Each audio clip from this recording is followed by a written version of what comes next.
अस्सलामुअलैकुम दोस्तों, welcome to my YouTube channel. दोस्तों, एक बात तो बताएं कि आप कितने ज़हीन हैं? क्या आइंस्टाइन जितने ज़हीन हैं? इस वीडियो में हम मज़ाहिया पहेलियाँ डिस्कस करेंगे। अगर आपको किसी पहेली का जवाब आता हो तो 5 सेकंड में नीचे कमेंट कर दीजिएगा। अगर नहीं आता तो आप वीडियो को रोक भी सकते हैं। तो चलते हैं अपनी वीडियो की तरफ। Let's go. सवाल नंबर 1। वो कौन सी चीज़ है जिसे हम खाने के लिए लाते हैं मगर खाते नहीं?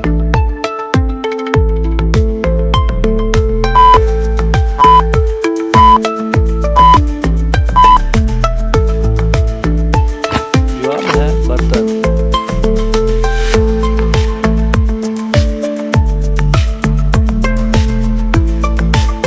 सवाल नंबर 2। वो कौन सी जगह है जहाँ साल में 11 महीने होते हैं और अभी वहाँ 2011 चल रहा है?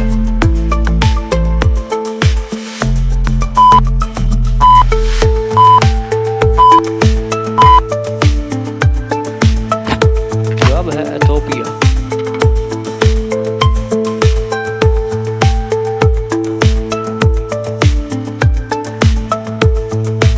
अगली पहेली। वो कौन सा मुल्क है जिसकी कोई आर्मी नहीं है?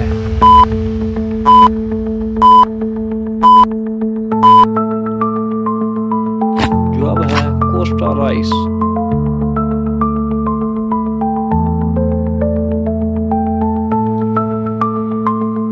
अगली पहेली। वो कौन सी चीज़ है जो हमें पढ़ने और लिखने में मदद देती है लेकिन ना वो पेन है और ना कागज़?